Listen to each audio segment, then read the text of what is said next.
Hi there. Today we're going to have a quick tour around the allotment and see what I've been up to over the last few months.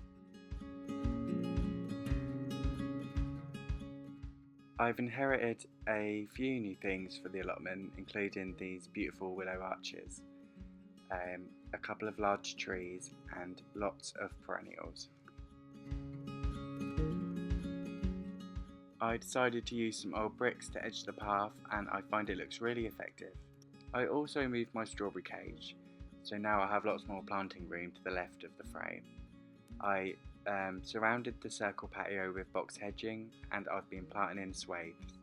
Swaths are a group of plants planted in odd numbers like 3, 5s and 7s in large groups, so it's more effective. So it's basically lots of groups of the same plant instead of plants just dotted around anywhere.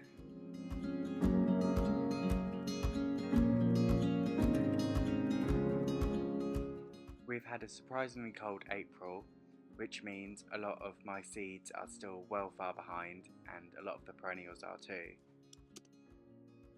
But it has given me time to mulch all the beds with well rotted manure, and I got this for free from a local stables. This is the mature cherry tree that I got from one of my allotment neighbours that left. She kindly said I could have them, so.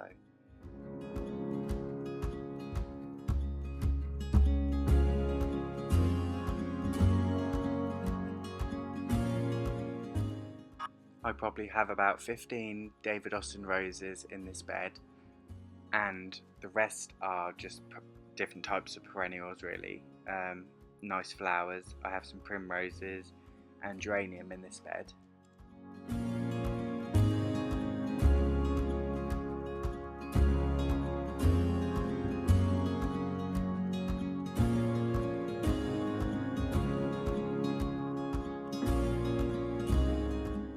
The lawn hasn't really recovered well from the winter damage from all the fallen leaves. I left them on a bit too long. It killed the grass underneath. But I decided to plant the patches with some daisies, and I think it's going to look really charming once they fill out.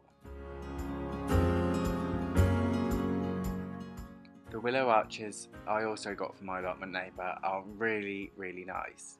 I find it adds a nice charm to the allotment, and I've always wanted a nice pergola or a frame around this area, but this is the next best thing. I have a ton of different varieties of strawberry in here, so it'll be interesting to see which ones produce the most yield, but I'm really looking forward to tasting my strawberries this year, and with so many plants I should have a really good harvest.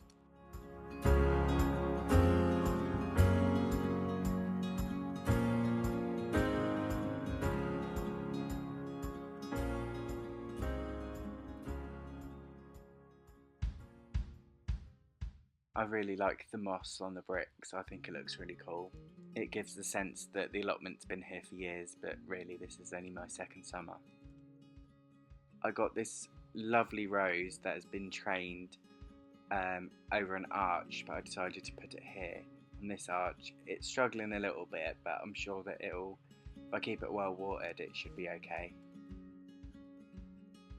I've mulched pretty much everything with well rotted horse manure, so especially the roses should really do well this year. The vegetable side of the allotment has been smartened up too. The beds are sunken quite a lot, so just adding that manure really filled it out. I'm sowing all my vegetables by seed this year. Last year I sort of was a bit busy with trying to get it all the allotment all sorted, so I sort of cheated and went to the shops and bought them already sown in plugs. But this year I'm doing it properly. I'm sowing by seed. I have broccoli, lettuce, cabbage, carrots, radishes, and sweet peas and Spanish flag vine. So I have lots going on. I've designated one of the beds, well, a quarter of the bed, to a little herb garden. I have some parsley and chives. And as the beds aren't really being used at the moment, I'm using them as holding beds to store the perennials that I don't quite know what they'll look like yet, or I don't have enough numbers to make a group of them, so I'm just keeping them in the beds. In the other bed there's lots of parsnips and leeks from last year. I plan to let them just go to seed, collect the seed and enjoy the beautiful flowers. I have 2 cloches here as well. I'm going to try my lettuce under these, so hopefully they won't get eaten by slugs. I also have a large gooseberry shrub, which is new. Behind there I have some raspberries, so that's my little fruit section. That's it for part 1. I shall upload part 2 either tomorrow or the day after. I hope you enjoyed the video and I'll see you all soon.